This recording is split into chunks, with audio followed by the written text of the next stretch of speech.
about arranging and telling. Leadership is about nurturing and promoting. A very warm good afternoon to one and all present here. I'm Srinivas from second year MBE. It is my absolute pleasure to lead you all throughout this program, Voice of Young India, Budget Analysis 2025-26. The budget is not just the collection of numbers, but an expression of our values and aspirations. The 2025 Union Budget of India was presented by Finance Minister on 1st February 2025. This was the first full financial year budget of Prime Minister Shri Narendra Modi's third term in office. Today, we have gathered here to decode and discuss the key takeaways from the Union Budget 2025, examining its impact on various sectors, economic growth, and the everyday lives of citizens. The Union Budget is more than just numbers. It reflects the government's vision, priorities, and roadmap for the country's development. It influences industries, businesses, and individuals alike, shaping policies that drive our economic progress. Today, we are honored to have with us the chief guest of the day, CA Prasanna Shenoy, Chartered Accountant, Prasanna Shenoy and Company, Mangalore, who will help us to navigate through the budget's highlights, challenges, and opportunities. Prayer is the key of the morning and bolt in the evening. With this thought in mind, let us take a moment to bow our heads and seek blessings as we begin this program. Now I call upon Ms. Ashri and team from second year MBA to lead us into prayer. I request the audience kindly to raise prayer.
Now, I call upon Ms. Rupali to welcome the gathering. Over to you, Rupali.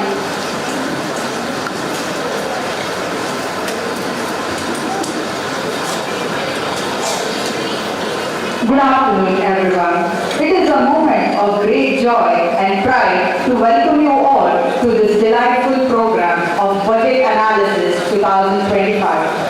Firstly, I'm honored to welcome our chief guest, CA Prasanna Shenoy, Chartered Accountant, Mangalore. CA Prasanna Shenoy, Mangalpadi, is a founding partner of Prasanna Shenoy and Company, a chartered accountancy firm established in 2011. A distinguished professional, CA Prasanna Shenoy holds a Bachelor's of Commerce degree, having graduated in 2008 from Kendra First Grade College, Mangalore, with a second rank from Mangalore University. He achieved his Chartered Accountancy qualification with an All India 15th rank in a CA final examination in 2010. Additionally, he is qualified company secretary, having secured 21st rank in CS executive examination. His academic excellence extends to information system audit, where he holds a prestigious DISA certification from ICAI. He is a fellow member of Institute of Chartered Accountants of India. Sir has further enhanced his expertise by completing various certification courses offered by ICAI, including certification on indirect taxes, concurrent audit of banks, and artificial intelligence. With over a decade of extensive experience in corporate audit and taxation, he is a well-regarded professional in his field. Sir has actively contributed to the professional community. He is a chairman and committee member of ICAI Mangalore branch. Additionally, he serves as a chairman of Income Tax Subcommittee and also a member of Audit and Accounts Committee of Canada Chamber of Commerce and Industry, Mangalore. His dedication and contribution to the profession and business community are highly commendable. Now I request Mr. Akshay, Finance Forum President, to florally welcome CA Prasanna Shenoy.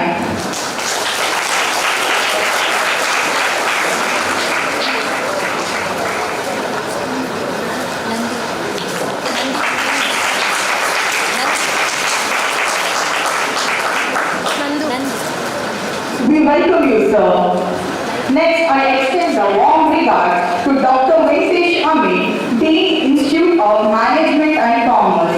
Dr. Venkatesh has always encouraged students to strive for excellence, pursue their academic and professional goals with determination. Now I request Ms. Ashni, Finance Forum Secretary, to florally welcome Dr. Venkatesh Ami.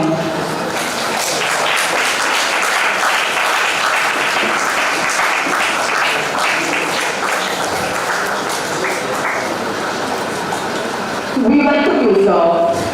Next, I would like to welcome Dr. Shaileshri BT, Research Coordinator. She has been encouraging mentor, guiding research initiatives and inspiring students to engage in academic exploration. I request Vaishnavi to florally welcome Dr. Shaileshri BT for this program.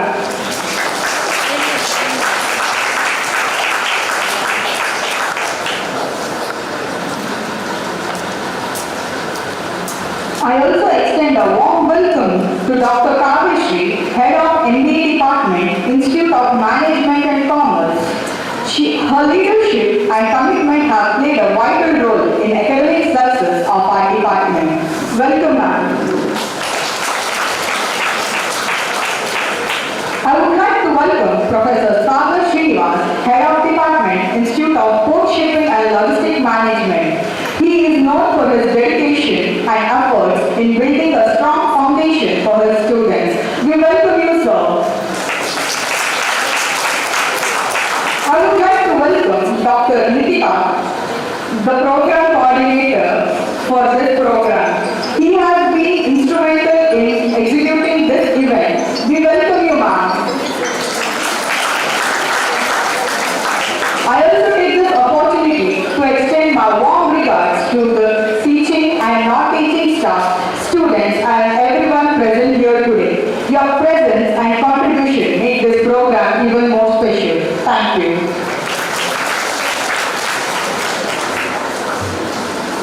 Thank you, Rupali.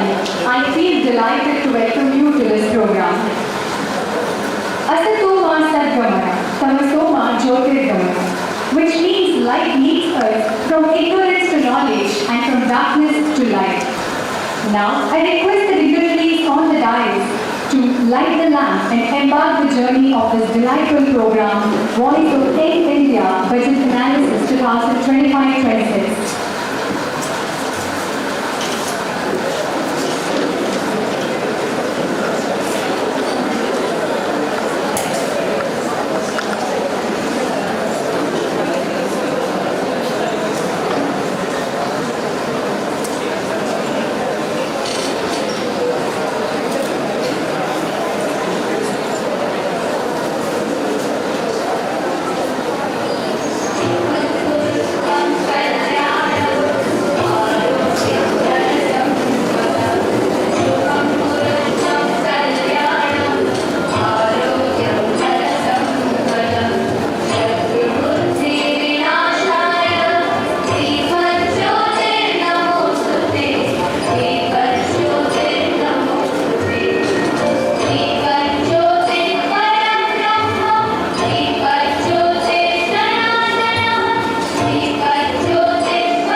Chief guest of the program, CA Prasanna Shenoy, Chartered Accountant, Prasanna Shenoy and Company, Manual. Sir, you are a distinguished and trusted professional advisor with a reputation for strategic thinking and commitment to excellence.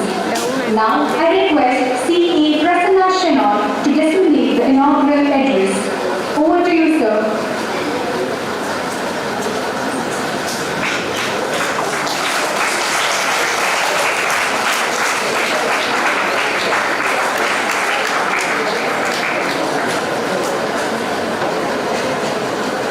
Good afternoon, everyone. Respected dignitaries on the dais, my dear friends. I think I'm standing in front of you today for the special program on budget analysis, and I'm eager to watch or see all the students presenting a paper on budget here. And I think we'll speak more on that once the budget session ends. So I was having a discussion with the Srinivas University Dean Venkatesh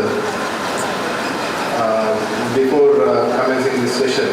So he was mentioning that we have students from different walks of life, different paths of life, and we have students from tier 2, tier 3 cities. So one thing I would like to thank Ms. Rupali here who have done a beautiful introduction of mine here in this August gathering. But I would like to add one more thing to that introduction. There is nothing but she mentioned Prasanna Shenoy Mangalpadi. So Mangalpadi is nothing but a village in Kerala. It's 3 kilometers from PANDESHWar. So I did my schooling there up to 6th standard in a government high school. And my schooling from 1st standard to 10th standard was in Kannada Madhyam. So I am a Kannada medium student. I think most of you, I think few of you are of your audience are also from Kannada medium.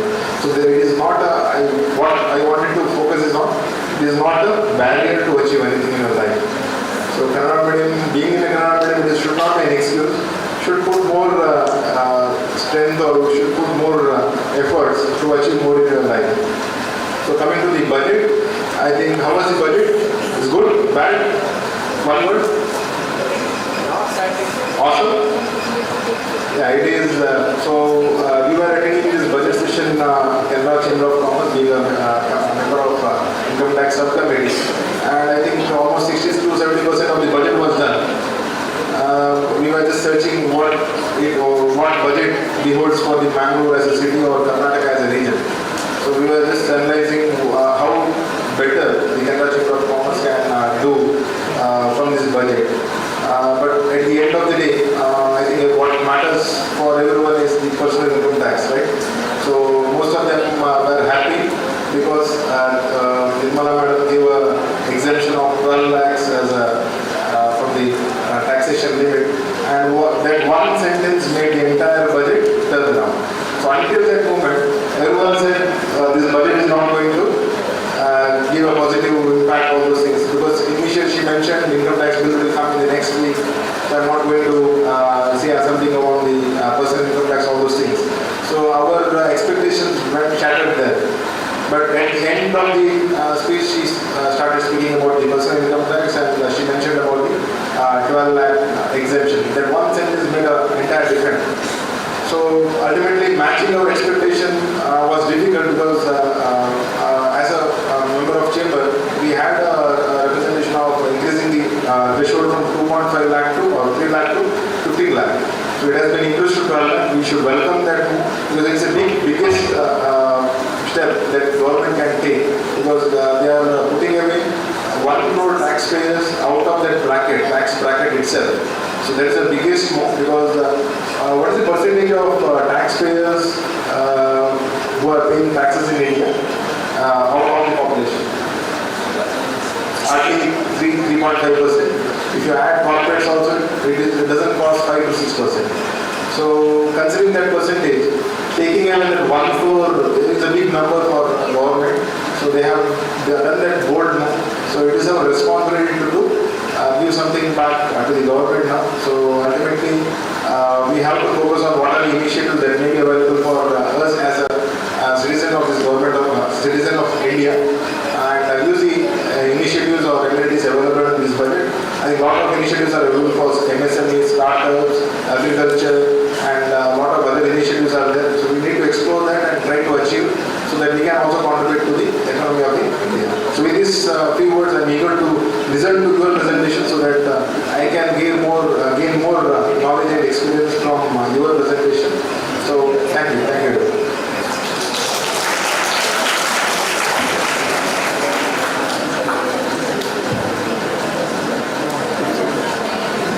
Thank you, sir. Your words were truly valuable and inspiring. It is now my honor to invite Dr. Venkatesh Amin, Dean, Institute of Management and Commerce, to deliver the presidential address. Over to you, sir.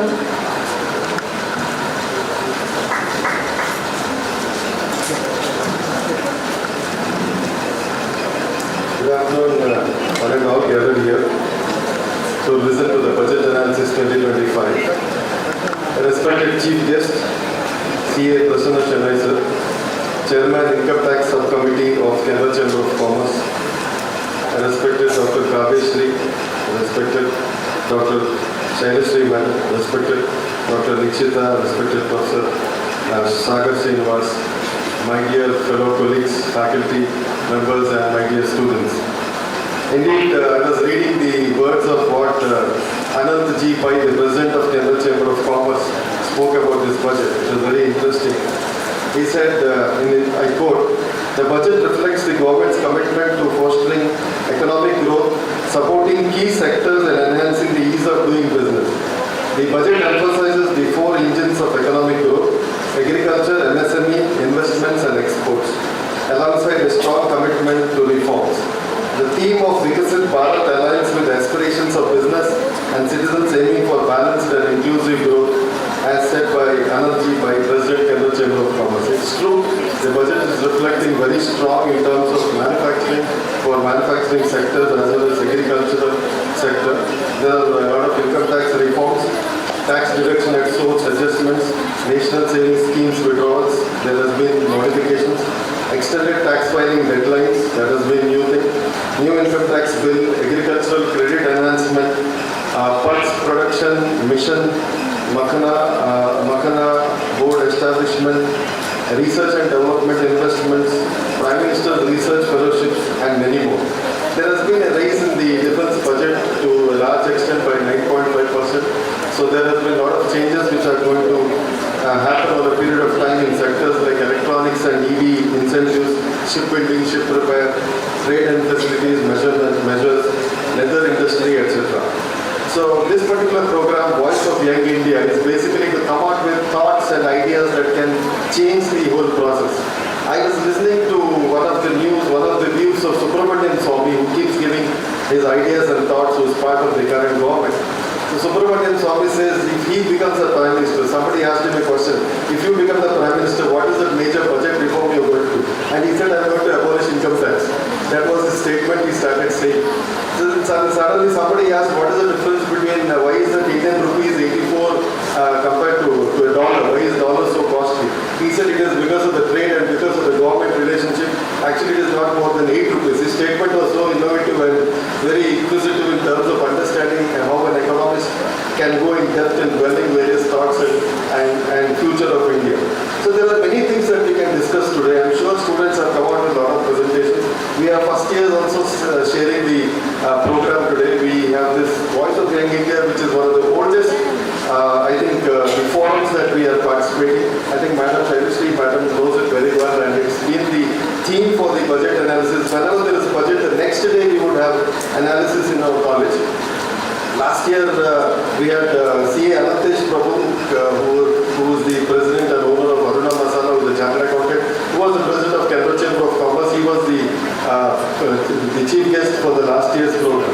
So every year we have someone from the industry or from the chambers.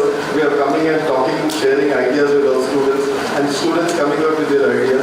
And I'm sure some of the presentations that we are going to give will reflect on new things that we can think about.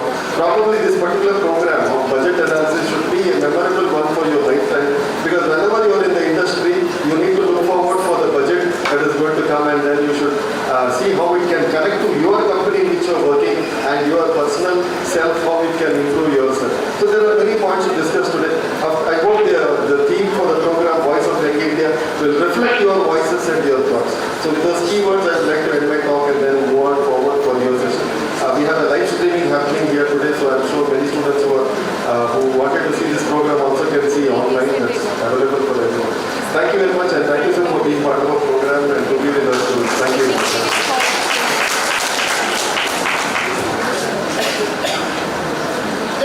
Thank you, sir. Your words were truly inspiring. Now, I request all the teams to get ready for presenting the Budget Analysis 2025-26 on their respective sectors.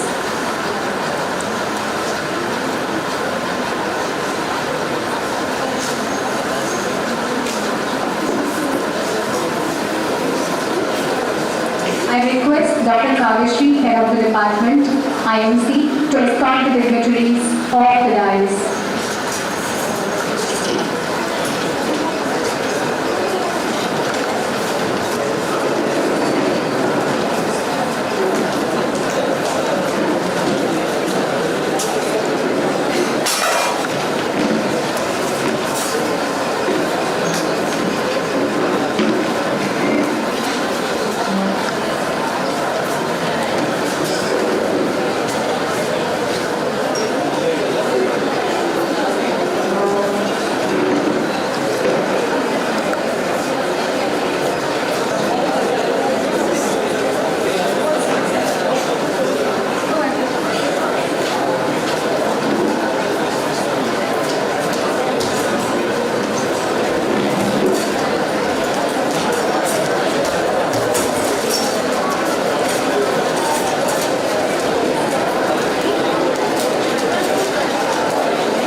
Now I call upon Shenoy team for the budget analysis presentation 2025 on the sector defense.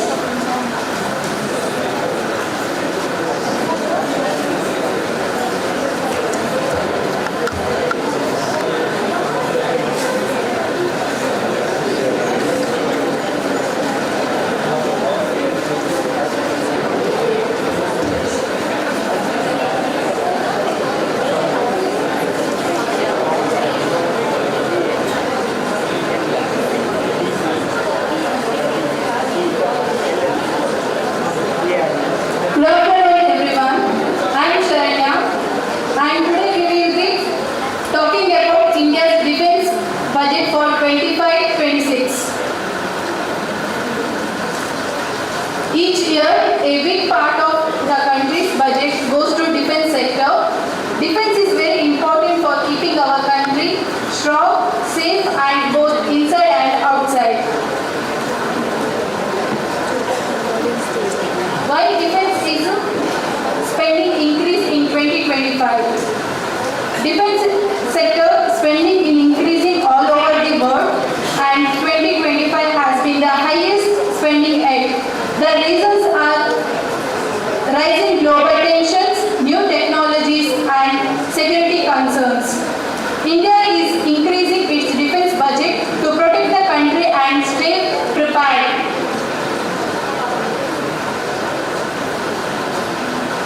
India's defense budget 2025-26. In the fiscal year 2025-26, India's defense budget is rupees 6.81 trillion, which is about 78.7 billion. This is a 9.5% increase compared to the previous year, highlighting the country's strength and its defense capabilities. The budget is divided into two main categories. They are revenue expenditure and capital outlay. Revenue expenditure. Out of the total budget, rupees 4.89 trillion is used for daily expenses like salaries and maintenance. Rupees 3.28 trillion is used to pay the salaries and maintain the equipment. Defense pension, rupees 1.61 trillion is given as a pension to the retired soldiers and their families. Second one, capital outlay. Out of the total budget, 1.8 trillion is allocated for modernization and purchasing the new equipment, the procurement like aircraft and aero engines, naval fleet and the other equipment. These includes aircraft and aero engines, rupees 486.14 billion to buy and upgrade the air forces. Naval fleet, rupees 243.9 billion to strengthen the navy. And other equipment, rupees 69 billion for other military tools and upgrade of the military technologies. Next slide will be explained by Shreya.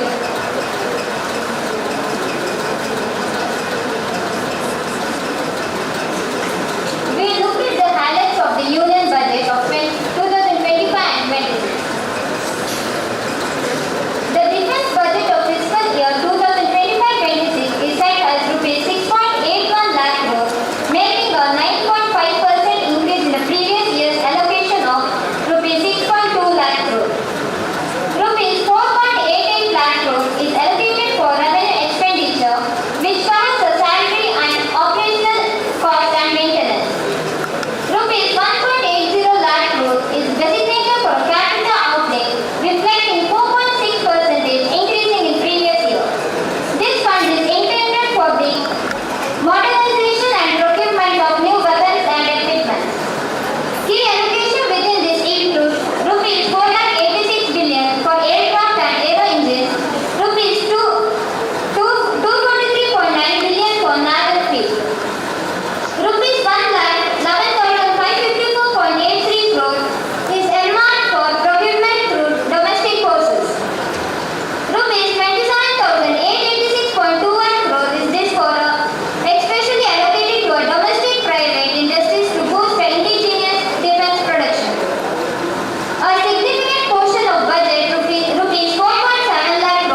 2025 budget.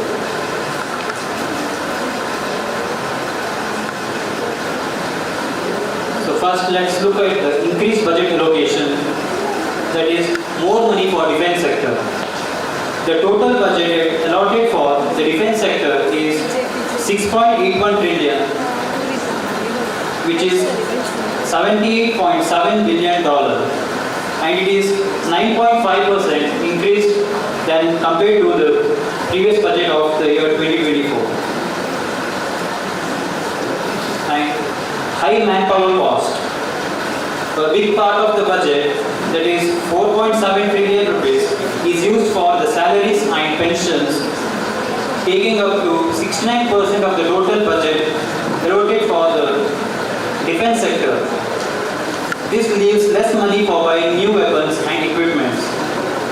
Another factor contributing to the high salary cost is the 7th pay commission, which resulted in increase in salary and pensions related spending for the armed force. The government has also allocated funds for one rank, one pension scheme, which aims to provide equal pension to military personnel retiring with the same rank and services. Focus on modernization. India is upgrading its military with new technology. Rupees 486 billion crore is for the better aircraft and engines, while rupees 243.9 billion is for more ships and submarines to strengthen the navy. Slow procurement and budget utilization. Rupees 125 billion was unspent in 2024 due to contract delays. An unspent budget at the end of the financial year lapses, meaning it is not available for use in the following year and is typically returned to the government's general fund. And in 2025 budget, they focus on the faster contract approvals, faster decisions needed for better military readiness.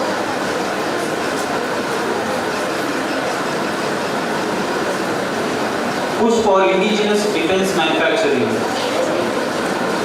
More Indian-made weapons. In 2024, they brought Make in India focus started, and in 2025, more procurement from Indian companies have made. Increased focus on indigenous fighter jets, that is Tejas Mk2, drones and warships have been introduced. Rupees 486 billion allocated for aircraft and aero engines, which is up from 415 billion in 2024 and has now been increased to 486 billion. And India's global position. India has the 4th largest defense budget after the US, China and Russia. India spends a lot on importing weapons but wants to make more in the country. This will reduce dependence on foreign suppliers and boost local industries. A balance is needed to ensure the military gets the best equipment while supporting Indian companies. And the 2025 budget continues the trend of incremental growth in defense spending, but concerns remain regarding the balance between the manpower cost and the modernization. While procurement is increasing, the challenge is to speed up acquisitions and ensure funds are efficiently utilized for strategic defense needs. The next slide will be explained by Shenoy.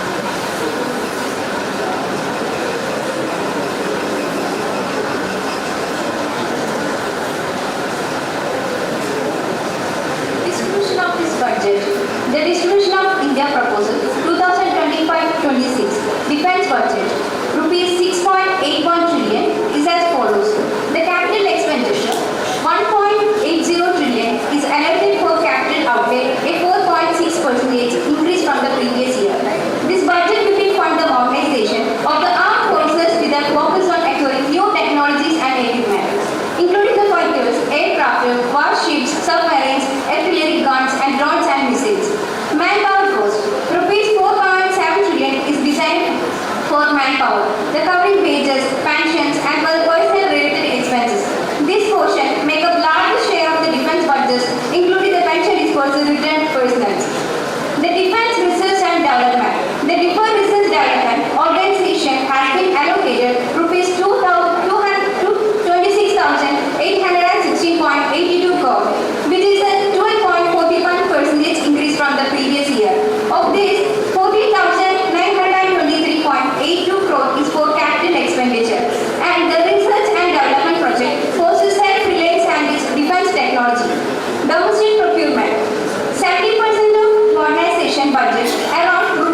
years.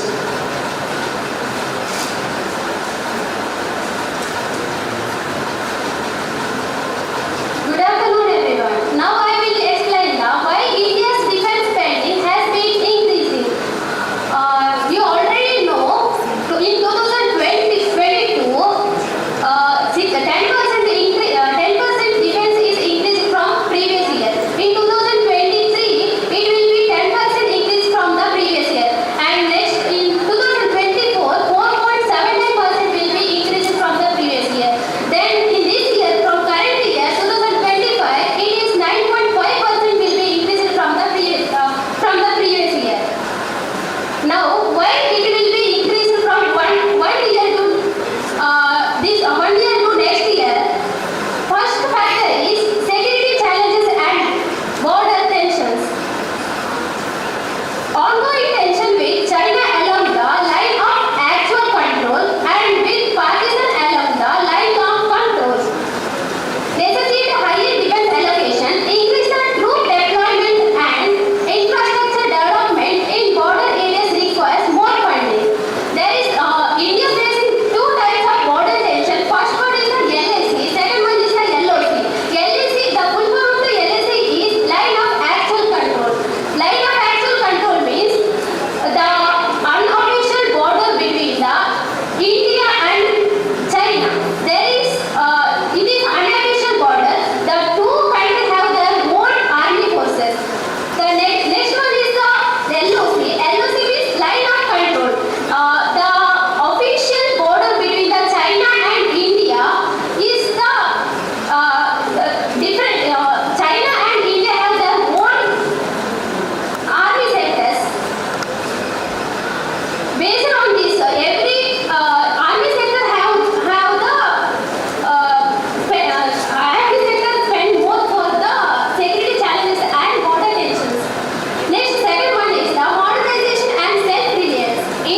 present your views. Thank you.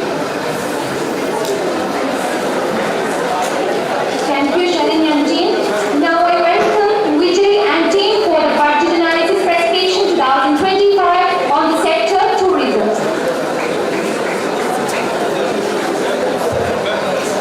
Good afternoon, everyone. I am Vijay. Today we are here to present an overview of the Ministry of Tourism budget for financial year 26. Tourism plays a vital role in India's economy, contributing significantly to GDP and employment generation. The government recognizes this and has taken several steps to boost tourism infrastructure, ease of travel, and employment opportunities. In this presentation, we will highlight the key budget allocations and their impact on the tourism sector. India is one of the most diverse travel destinations in the world, offering everything from heritage and spiritual sites to medical and wellness tourism. The government aims to make India a global tourism hub through better infrastructure, enhanced connectivity, and increased investment in tourism projects. Let's now take a look at how the budget has been allocated to achieve these goals. The Ministry of Tourism has received a significant budget increase this year. The total budget allocation for financial year 26 is 2,415.06 crore. This is a massive jump compared to the revised estimate of financial year 25, which was 850.36 crore. The increase in budget focused on three major like developing infrastructure, boosting international tourism, and ensuring tourist safety. The government has identified tourism as a key driver of employment and economic growth, which is why they are making such a large investment in this sector. To give you an idea of how this money is being spent, the major allocation includes 1900 crore for the Swadesh Darshan 2.0, 240 crore for the Prestige scheme, and 240 crore for tourism development in the Northeast region. This investment will help in developing world-class tourism destinations and improve facilities for both domestic and international travelers. With this budget, India aims to not only attract more tourists but also create more jobs, modernize infrastructure, and boost local economy. Now let's move on to the next section where my teammates will discuss the key schemes and initiatives in detail. Over to Shaman.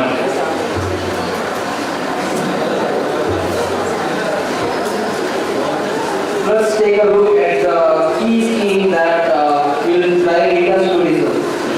First one is Swadesh Darshan 2.0. This scheme focuses on integrating development of tourist circuits. These themes could be historical, spiritual, wildlife, or adventure tourism, among others. The second one is Prasanna scheme. This scheme is dedicated to develop a religious and pilgrimage site across India. The third one is Northeast tourism development. The government has identified the Northeast as a priority tourist region. The aim is to implement connectivity infrastructure and promote the religious to the attractive more domestic and international tourists. This scheme will help transform Indian tourist industry by encouraging better facilities, smooth traveling, and world-class experience for tourists. Top 50 tourist destination incentive. The major announcement of this budget is development of the top 50 tourist destinations across India.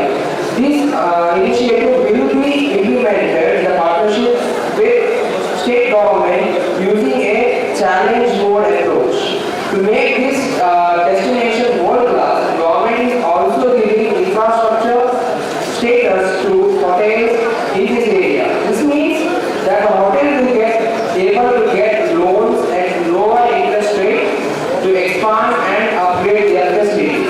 With this initiative, we will see a more competitive and modern tourist industry, helping India attract more visitors and greater employment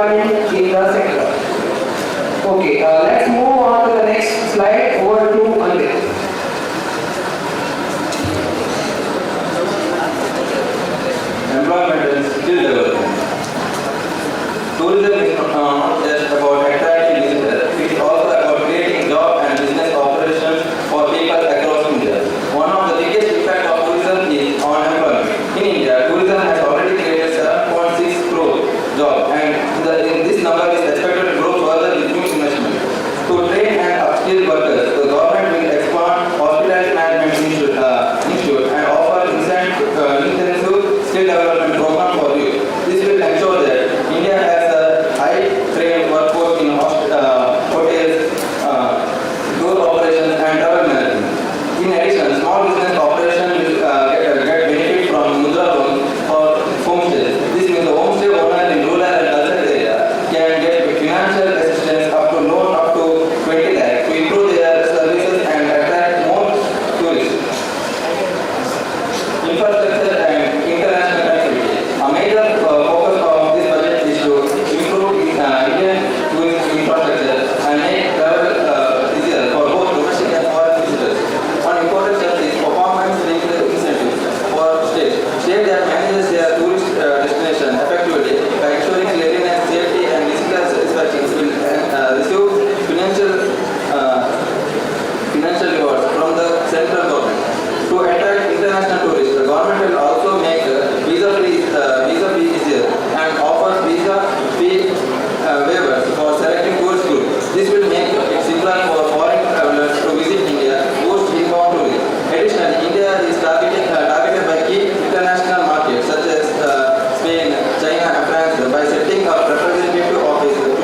a conclusion, the 2025 railway budget takes a big step towards modernizing India's railway, focusing on better infrastructure, increased ride capacities, and full electrification. These investments will make all railway systems more efficient, environmentally friendly, and capable of handling more passengers and goods.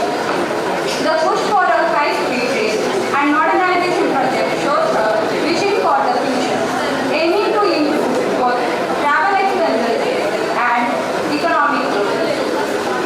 However, there are concerns that need attention.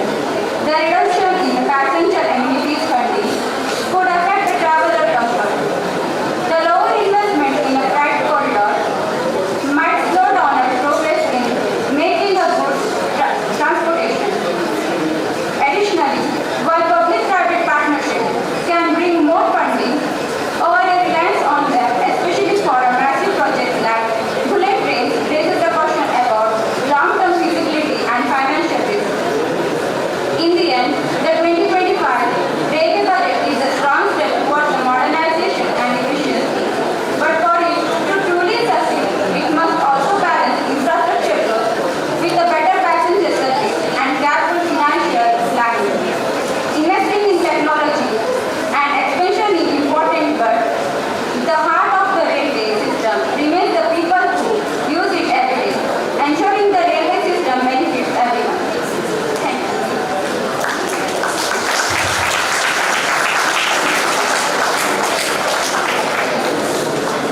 Thank you, Shweta and team. Now I call upon Abhi and team for the presentation on the sector MSME.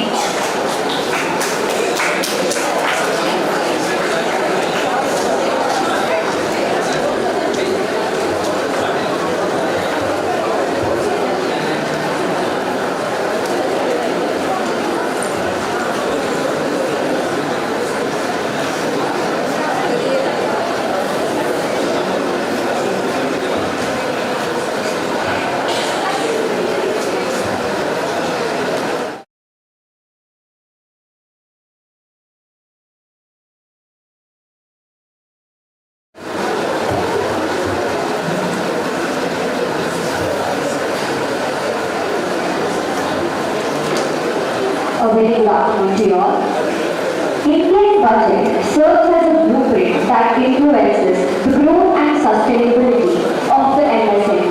MSME stands for Micro, Small, Medium Enterprises. As farmers are the backbone of our nation, MSME is the backbone of Indian economy. As their role is economic development by generating employment, contributing to exports and promoting innovation. Since it is one of the crucial aspects, it is also our topic for today. Let's dive into the world of MSME in further detail to understand and create a more supportive ecosystem for these vital enterprises. I now call upon Amisha Arbotian to further. MSMEs play a vital role in the Indian economy. It is often supported by the government to boost the growth and sustainability. After COVID-19, government launched a Yojana called Atmanirbhar Bharat. It focuses on promoting domestic goods in the global market. MSME sector is a cornerstone in the nation's economy, contributing significantly in the country's GDP, employment and export sectors. MSMEs contribute about 37.5% to the India's GDP. There are 6.33% CR units of MSMEs in India, of which 51% is located in the rural area. 40 to 50% of the total exports of India is made by the MSMEs. It provides employment to 11.10 crore people. 20% of the MSME units are owned by the women. 2.3 of the MSME units are owned by the backward classes.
that there are over 11 crore people in India that are currently working in the MSME sector. So I will take you to your takeaways one by one. So first is shifting of the draft MSMEs. So earlier, because of this clear specification that 1 crore investment and turnover should be around 5 crore, so the industries, MSME industries were restricting themselves to be in that limit of itself. Because if they increase the limit, they will be into the corporate market, and that will not be a very good position for them to understand for doing ways of business that they are getting incentives from the government and all. Second focus that this time the government is they are focused on first-time entrepreneurs. So they are including 5 lakh as 5 lakh credit to the women entrepreneurs, SC and ST entrepreneurs who want to get into the market. Third, I will tell you is that the credit, because the main problem of MSME sector is they are not credit worthiness. So there they have the company has the government have introduced the credit facility for micro. They have increased the limit from 5 crore to 10 crore. For starters they have increased from 10 crore to 20 crore, and exports they have increased 20 crore. So other than that, they have also facilitated about 5 lakh credit card worth up to 5 lakh that start from 500 rupees. As we said itself, they will sell up to 10 lakh cards. And other than that, this is to actually benefit them with like working day capital. So other than 45 days payment policy, they have also included this credit facilities. And fourth, the risk sharing policy. As you all know, the funds of funds that can be increased the previous year, 10 crore investment was there. That was actually for starters that have been included in the industry. So this year government has invested another 10,000 crore in the pool, and they have also included ordinary initiative funds that are actually focused on deep tech innovations.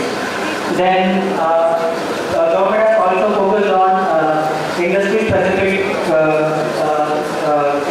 MSMEs like leathers and non-leather toy industries. And for factor toy industry, they are including toy industry from the past 5 years, which they are actually updating the toy industry from the past 5 years. And food processing that Bihar, they are actually implementing a food processing unit in Bihar that will actually help the Bihar industry to grow. Actually, know like Makhana board is there for Bihar that has been introduced like this year, because Bihar is actually the 90% of total world production of Makhana is done by India. So by this, the Makhana production in Bihar would grow furthermore, and it will create a furthermore impact on the global environment. And then other than that, there are indirect benefits also that this budget has included for MSME. The first is that government has introduced funds of about 2,000 crore for AI kits. As we know, recently China has developed their different for ChatGPT that is called DeepSeek. Or they have actually the budget of $6 million. So for India also there is an opportunity to create something and differentiate that can be created other than ChatGPT. And the second is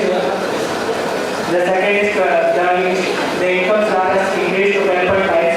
That will actually increase the disposable income of the people that will actually get it returned to the MSME industry for having benefit in the purchasing power of the people. So that will also benefit the MSME sector indirectly. Other than that, one more thing that I want to add, this will actually help the MSME sector. But one more suggestion that we want to take is that as the US government did back in 2016, I think, that they initiated Saturday, specific Saturdays for small businesses. So in India also we are giving some specification for purchasing from these small businesses that will also increase further more this. Thank you.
innovation.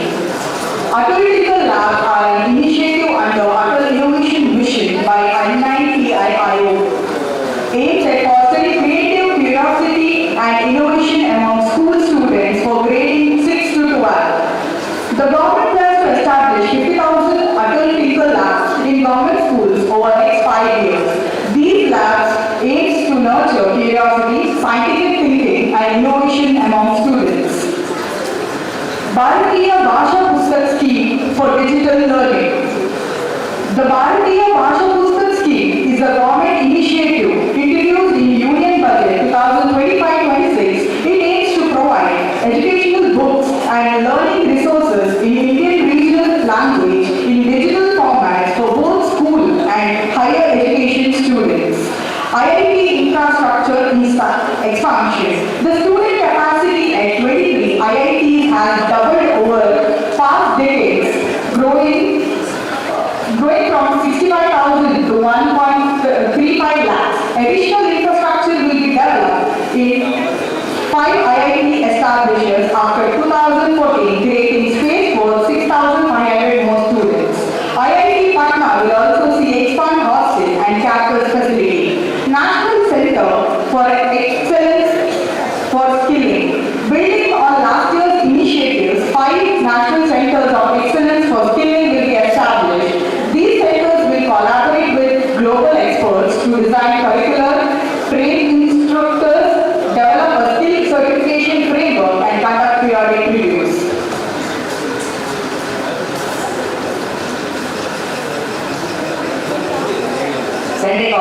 Center of Excellence in AI for Education. The new Center of Excellence in Artificial Intelligence for Education will be set up with an outlay of 500. This called previous AI Center for Centers focused on agriculture, healthcare and sustainable cities. Expansion of medical education. The address to growing demand for medical professionals, 10% means which will be added in medical colleges and a new hospital next year.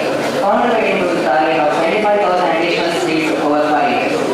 Investment in research and innovation. Boost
I wish there should be more and more such budgets in the future. Thank you.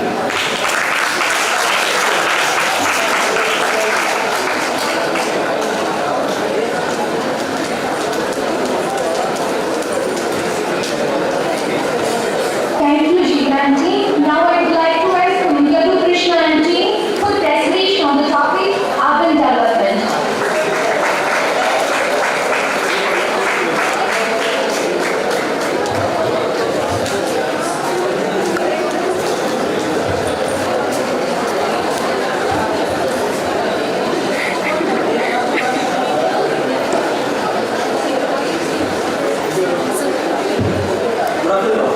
Today we are here to talk about budget analysis of urban development 2025 and 2026. Key urban development initiatives. Urban Challenge Fund support for street vendors, infrastructure development and real estate sector boost.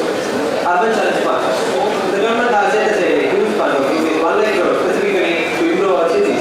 This money will be used for projects like making cities road hubs, creating development urban areas and upgrading water and sanitation systems. The aim is to modernize our cities and make them cleaner, more efficient and better place to live.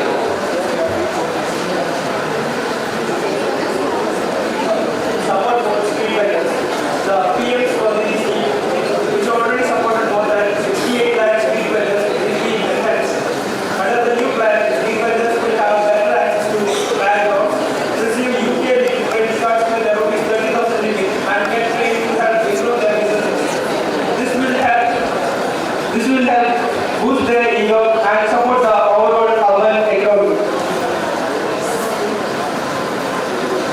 Just focusing on infrastructure development. To help build new roads, bridges and other public facilities, the government is offering aid rupees 1.5 lakh crore in 15 years interest-free loans. There is also a 9 lakh crore asset monetization plan set for 2025-30, which will use the value of existing assets like buildings and lands for new projects.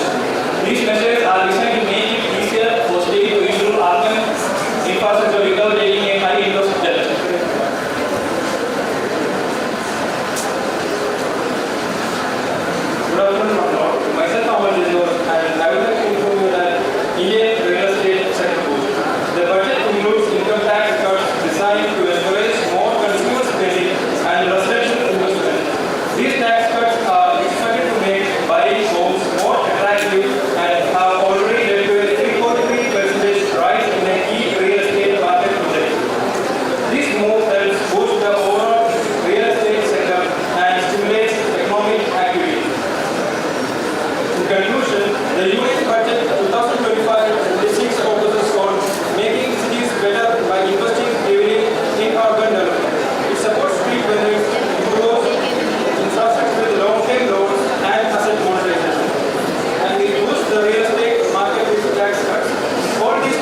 everyone. So I am Pawan from India second year. So we are here to present Union Budget 2025-26. So it plays very important role in shaping the economic growth of our nation. It is an annual document presented by our Honorable Financial Minister, Madam Raghavendra. So it detailing the government expected revenue and expenditure of the expenditure. So government allocate resources to the various sectors like infrastructure, education, healthcare, and railway, different sectors. So in those sectors, we have selected one of the sectors for our presentation. So that is infrastructure. So the Union Budget 2025-26 focus heavily on infrastructure development to boost economic growth and improve the employment opportunities. So the key areas of investments are roads and highways. So they focusing completely on major express highways and highways project. So, and second is railway. Plan for a new train electrification and upgrading railway infrastructure. And urban infrastructure increase heavy funding of metro and smart city. And another digital infrastructure focus on 5G infrastructure. So why infrastructure is important? Definitely infrastructure is important because it acts as a foundation that enables a country or organization to grow, develop and improve the quality of life for its people. So next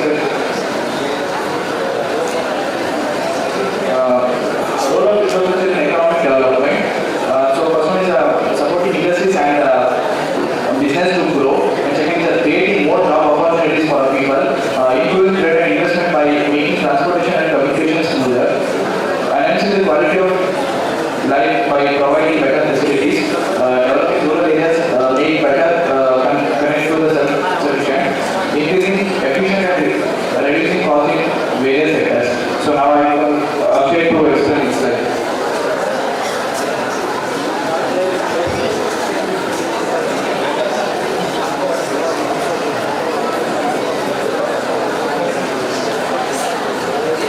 Good afternoon, everyone. Myself, Abhishek from second year MBA. Public-private partnership in infrastructure. Infrastructure-related ministry come up with a 3-year pipeline of project in DPP mode. Support to state for infrastructure. An outlay of rupees 1.5 lakh crore proposed to the 50 years in interest-free loans to state for capital expenditure and incentives for reforms. Asset monetization for plan for 2025 to 2030. Jal Jeevan mission to be extended until 2028 with an enhanced total outlay which is started in 2019. Urban Challenge Fund. An urban challenge fund of rupees 1 lakh crore announced to implement the proposal for city as growth hubs, creative redevelopment of cities and water sanitation. Allocation of rupees 10,000 crore proposed for 2025-26. Nuclear energy mission for Vigasit Bharat. Amendment to the Atomic Energy Act and the civil liability for the Nuclear Damage Act to be taken up. Ship building. Large ship above the specified size to be included in infrastructure. Harmonized master rules. Thank you.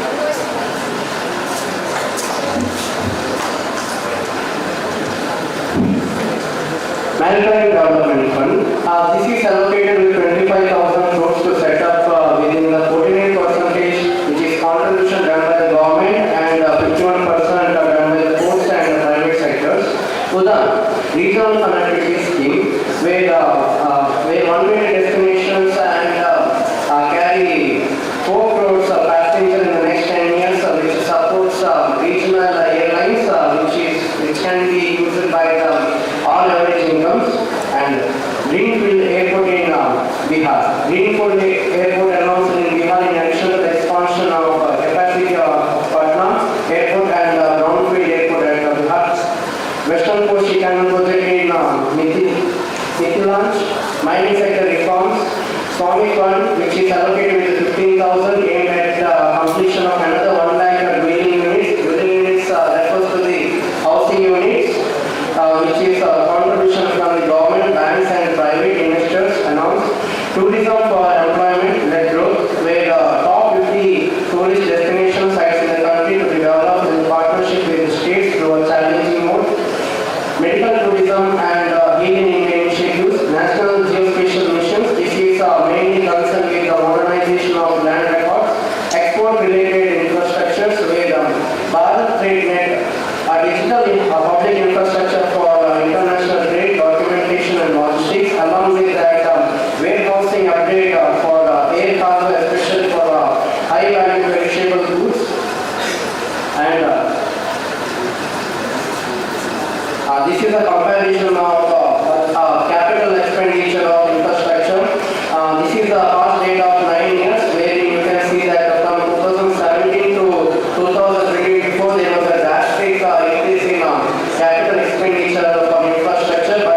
Now imagine the same for 1.4 billion people in India. For 1.4 billion people, energy is about dignity, security and opportunity. That's the breadth of this topic which equals about 3,000 kilowatt hours per year. Now what does that mean, or what could that look like? It could mean that you charge your phone, a fridge, 2 to 3 fans, lights, a mixer or an iron box and many things more. You visit your closest major city, maybe a friend's house, and this changes the story dramatically, as your friends could be consuming anywhere from between 250 to 500 or 600 kilowatt hours per month, because they own at least couple of appliances commonly found in anyone's home today. The latest gadgets to air conditioner, maybe even an electric vehicle partially charged at home, that's about 25% of India's consumption, or about 487 terawatt hours. That's with 9 zeros compared to that urban friends' electrical needs annually. Commercially, to include this, which have adapted to save energy or money and join hands with efficiency programs like adopting LED lighting. As a result, commercial spaces contribute only around 9%.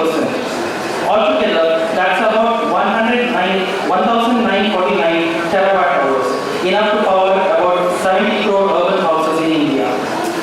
But our consumption story doesn't stop there, because 10 years ago, our consumption was just half, at around 1,100 terawatt hours. And one thing we know about developing countries like ours is that they consume electricity like it's dinner, showing a gain of 8% year on year.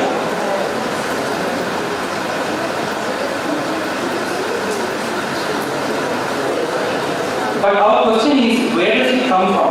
Well, it's not an easy answer, and not because it's a hard question either. It's mostly coal, a strong, sticky, dense, dark and rough substance that releases high energy density when burned. One thing we know about coal is that it's reliable, even addictive, but it's dangerous and cancerous, almost like a toxic relationship between our short-term desires and the environment. More than half of our energy consumption comes from coal, followed by water from renewable and other water from natural gas and oils. But there's a twist. Renewables are the antidote to this toxic relationship. Imagine swapping coal, suffocating grid for sunlight, wind and water resources that don't poison our air, lungs or planet. Today, renewable contributes around 15% of India's energy mix, a number exponentially climbing from the last hills of 8%. Solar panels glittering on rooftops and wind turbines spinning across Gujarat plains, small hydropower plant revitalizing Karnataka streams.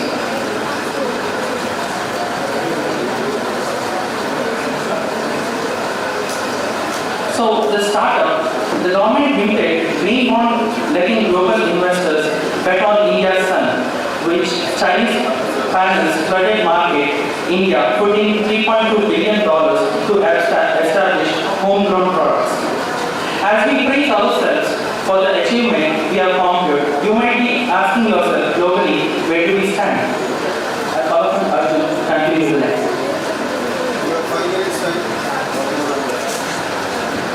We have seen the usage of our countries, and let's go to the usage of neighboring or the world countries. At first, let's take China. China started just like us. Once upon a time, there was a period when India and China were parallel. But currently, China is a country which consumes the most power and energy in the world. And even the second largest consumer of electricity falls to half of China's consumption with 75,000 terawatt hours. The usage of China is mostly in the manufacturing sector, with 60% of the total. Similar to India, 25% of the usage is for the household. As said earlier, out of 7,500 terawatt hours, 60% of the electricity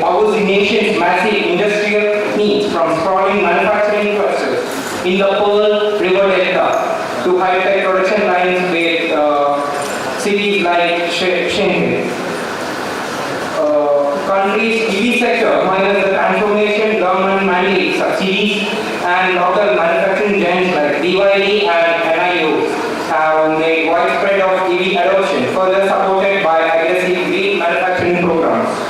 Above these achievements, the nation still faces challenges such as grid containment and environmental stresses in heavily industrialized areas. Let's take France as a second option. France are considered to be the nuclear maestro with green option. In France, a distinctive approach has set the stage for an energy system that consumes 500 to 600 terawatt hours of energy annually. In this industrial sector, accounts for roughly 45,000 of electricity use. Household claims about 35% and remaining 20% is allocated for commercial and public sectors. For decades, France has banned nuclear power, which supplies nearly 60% of its electricity, ensuring a low carbon reliable energy base. Financial policies that include robust and strategic investment are the instrumental in this dual strategy. Complementing these measures are the aggressive EV adoption programs and initiatives aimed at boosting green manufacturing.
first of all, I would like to congratulate all the 9 teams for the wonderful presentation here. So they have come up with all the budget analysis sector-wise. So that's a wonderful presentation. So I think few things which can be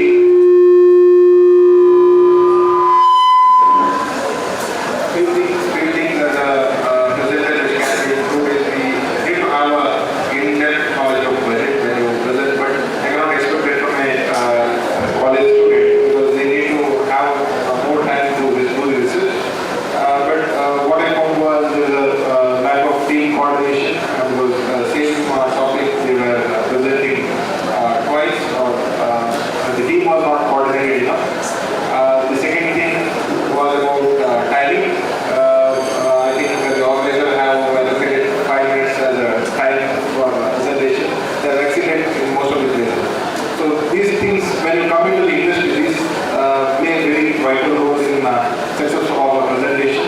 So keep that in mind and try to improvise in the future. So when it comes to budget, I think all of them have covered most of the themes which is related to the budget itself. Maybe defense, healthcare, railway, MSME, urban development, everything. So the primary thing is what we have covered as a panelist here or the presenters is on the expenditure side. We are not seeing on the income side. How do we get a revenue? How do we generate a revenue? So whenever I think the presentation had comparison of previous year figures and comparison of the countries, other countries' economies, a lot of comparisons were done. But one thing is what I found was we have not discussed something about how revenue was generated. So if you see the budget document, generally if you have to go to the website called unionbudget.gov.in, indianbudget.gov.in, where you will get 3 documents.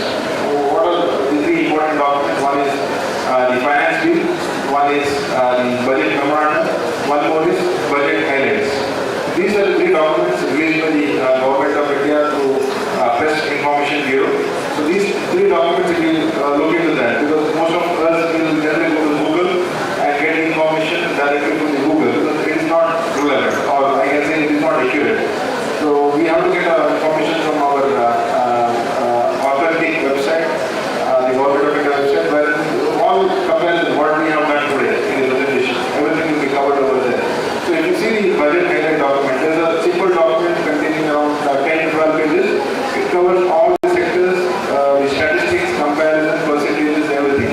So if you see that percentage, I think 22% goes to the income tax. There is revenue coming from income tax in Government of India. 70% comes from corporate tax. There is again corporate income tax. Again 22% comes from GST and 10% comes from other revenues or other tax revenues. So if you see that the analysis, more than 55%, around 60% comes from taxes alone. And if you further analyze, who are paying these taxes? Basically, businessmen, individual middlemen, or middle class people. These are the people who are paying taxes. So I was discussing with my guest, around 60 to 70% of total revenue comes from MSMEs. So that's why MSME, the government is more focusing on MSMEs. The MSMEs are the backbone of the country, and wherever possible, I think if you have seen the budget this time, there is a change in definition of MSMEs. They have double the MSME presenters have covered that. So MSME presenters have covered that specific thing, wherein the definition was doubled or definition was modified in order to cover more people in the MSME, so the benefit of MSME can be passed on to the general public or the MSMEs as such. So they are major contributors for Indian economy.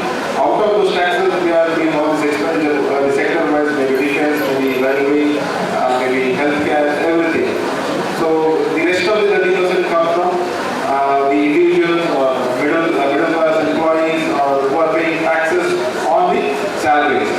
And there is a small percentage of 10 to 15% which comes from corporate, large taxpayers. So you might have seen large taxpayers, big companies, put a lot of multi stores, everything.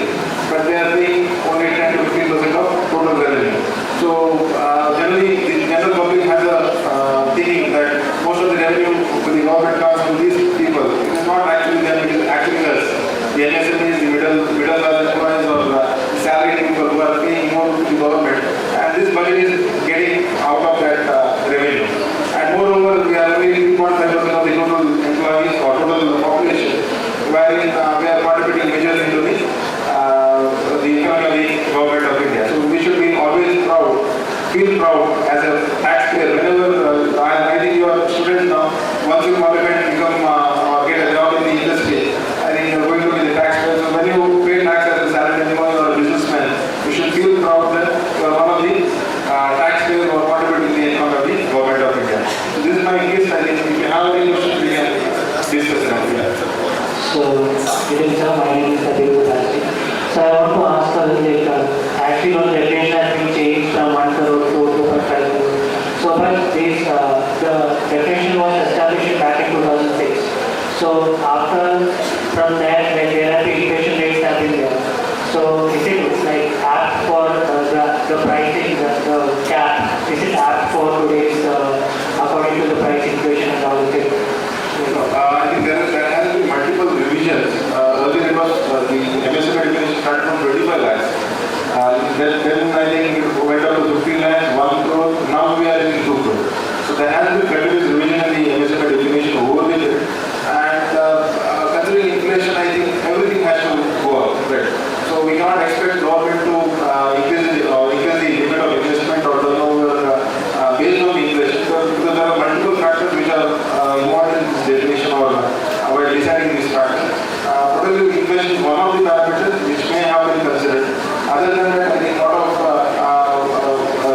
government policies like industry-wise, which are doing good or which are not doing good, based on those things and input from the local industry, based on that decision will be taken.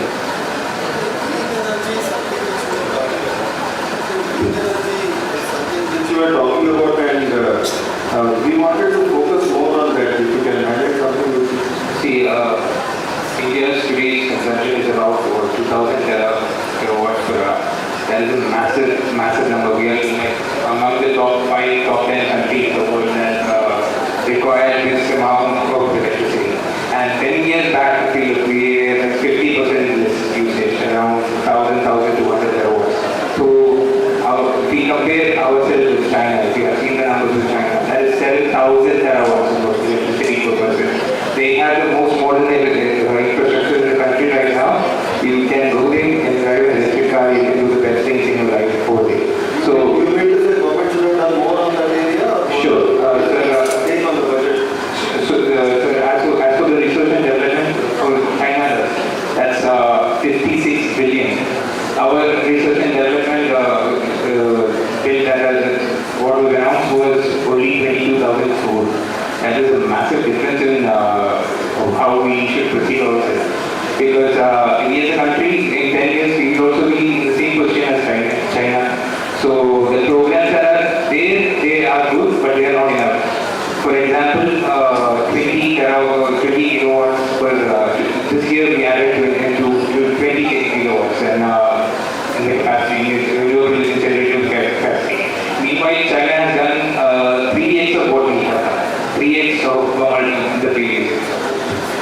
I think when you come to green energy sector of this budget, government of India needs to work on that too far, because if you consider maybe consumption of fuels or carbon credits, because carbon credits, there is a concept of called carbon credits, which is not much popular in the industry as such. Because if you go to the international sector or international policies, they actually give a lot of weightage and policy to carbon credits, and industry tend to follow those guidelines. So there is besides carbon tax, there is an economic advantage to commercial institutions running for solar. 40% depreciation they will be given. On top of that, in 5 to 6 years ROI, that's like 23% year-on-year return. That's a massive, decent enough to make any businessman jump into this sector.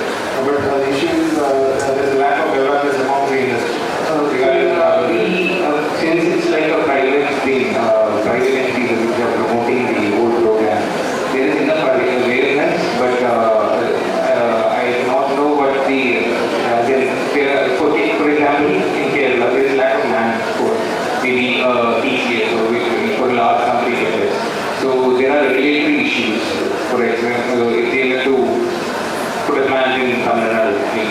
1 megawatt plant over there. So what happens is that they have to pay across transaction, interstate, interstate.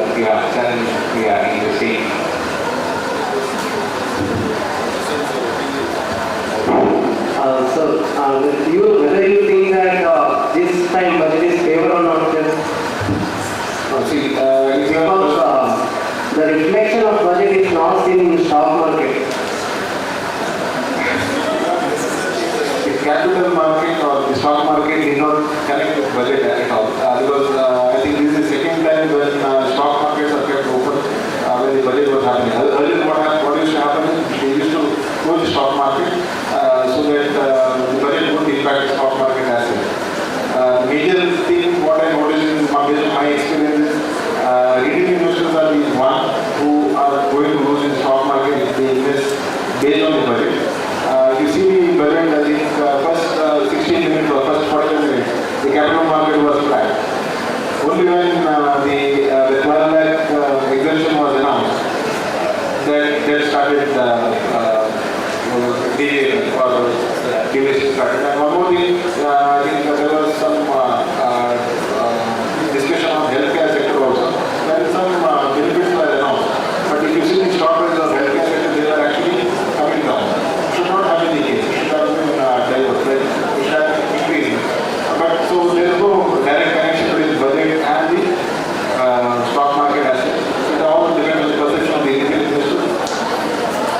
And one more is that this year fiscal deficit is 4.4 when compared to last year 4.8, which reduced so that the capital expenditure is reduced because of that. If the capital expenditure is not increased, then how the economy will perform or recover earlier? Depends on the education, actual expenditure, and ultimately depends on the government policy. So this time we had a deficit of fiscal deficit of 4.8. So let's actually compare to the earlier years. Don't compare it with the previous year. Compare it with 3-4 years earlier. It was around 5.5, 6.5. We have come down from 6.5 to 4.8. That's a big achievement. And we are retaining that level even though inflation is catching up. So depending on that, I think government is allocating based on the requirement, and government has a vision. So based on that, the government always allocates the capital expenditure and other expenditure based on the requirement. So, my question is regarding MSME. So, as you know, during Barack Obama time, they introduced small business taxes, but in the budget session, they have actually thought about the expectations. They did not spend that much amount. But the main thing is people are not aware of MSMEs, what are they doing. So, like, is there any basic thing that government is doing for the selling of their products, so the MSME is producing? Like, as you know, Maruti actually procures most of the products from MSME vendors only, like their whatever their car production they need. But likewise, if we go on large scale, why can't government do something like these initiatives for small business? Basically, I think government has taken a lot of initiative for development of MSME. The first thing was Udyam registration. We have also. Udyam registration is a scheme where businessmen or business people can come and register on the portal so that the government gets a proper data of the MSME.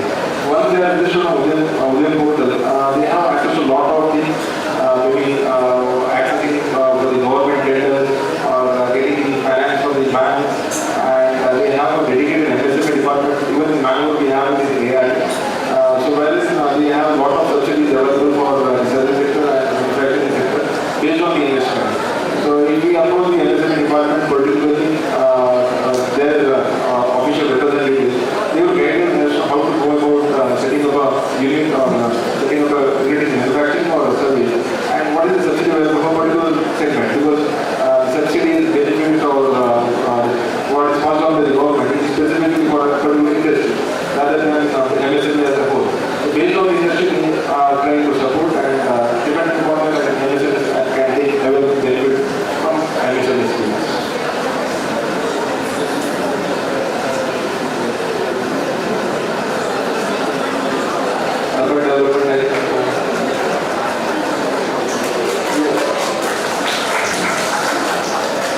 in Mangalore. I think what we have virtually seen or practically seen. So all these comes under the urban development project wherein the entire cities will be developed and whatever tier 2 tier 3 cities are there, they will consider ultimately tier 1 cities based on population. And regarding the income tax slab, so actually the lady said that government has not increased the income tax slab, but the standard reduction they have increased. So for a layman, how do you explain to understand? Generally, there is no increase in income tax slab. There is an increase of 1 lakh in income tax slab. Earlier it was 3 lakh, they have paid to 4 lakh. And when it comes to whatever no income tax or 12 lakh was the heading in the newspaper, it is not so. Basically, you have a section called section 87A, generally called as rebate. So until you have an income of 12 lakh, you get a rebate of taxes. You have to pay taxes, but you get a rebate under 87A and no taxes payable. But once the amount crosses 12 lakh, the person taxpayer will come to the tax bracket and they have to pay tax. Do you think this is a sustainable thing where around a huge portion of the income tax has been income tax receipt has been wiped off from the government? So do you think this can be kept for long, maybe for 5 or 7 years? Yeah. So ultimately, they are working at the back end, a lot of work is going on. But technically, I am in the field. So what we come across is a lot of tax base is going to increase because a lot of technology is being implemented. If you have seen the news, they have spent around 450 crores only paid to Infosys only for developing a portal where data is getting accumulated. So I think if you use a credit card, if you use a bank, or if you use a purchase a property, if you use a invest in mutual fund shares, every data gets connected to a PAN and they have access to that dashboard where they can cash hold of for non-taxpayers. So who are actually earning income and not paying taxes. So those I think initiatives are being taken by the government. So basically they want to pass on the benefit to the middle class income people, that is up to 12 lakh. And above that, they want to bring more people because there are a lot of taxpayers or a lot of individuals or citizens who are not paying taxes to the country. So they want to increase their tax base and ultimately balance between both. Sir, increasing tourism budget every year, does it show any impact on Indian economy by increasing? Tourism is one of the industry wherein the country gets foreign funding. If you have seen our budget, our budget, as the government of India needs a lot of foreign revenues to keep intact the dollar rates or the foreign currency. So it is one of the parameters where the foreign reserves will also impact the foreign currency rates. And when you increase the tourism budget, you can attract more people into India and you can attract more people, create more employment for the local public, and it creates ultimately it creates revenue to the public and it creates revenue to the government in the form of taxes.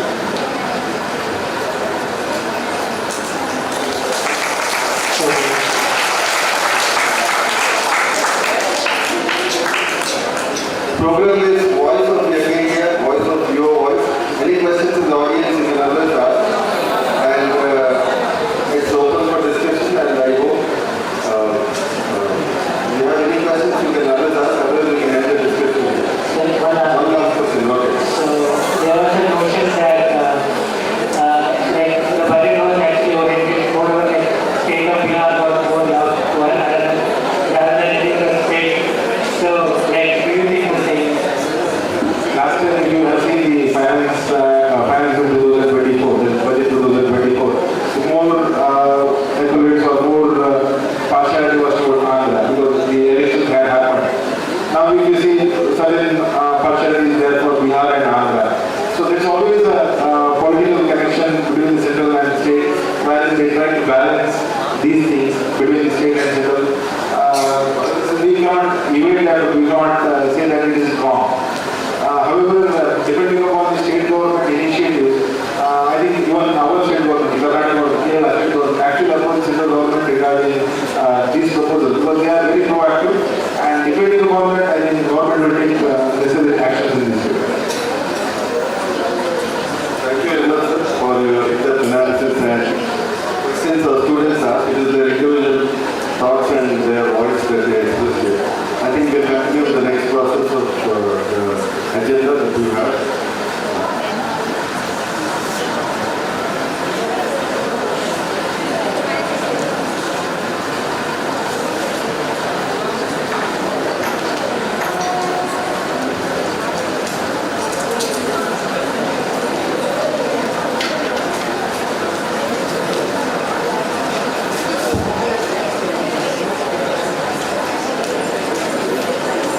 So it was really great indeed. So now, a big round of applause.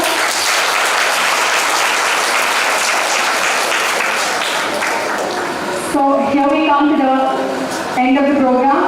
So now it is my honor to invite Dr. Venkatesh Swami, the Institute of Management and Commerce, to deliver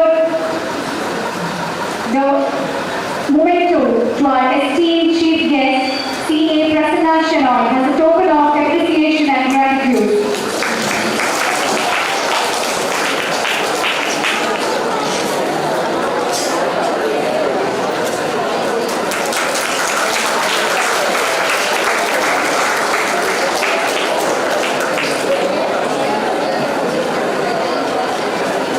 Gratitude is the fairest blossom which springs from the soul. Now I call upon Ms. Sharanya to render the oath of thanks. Over to you, Sharanya.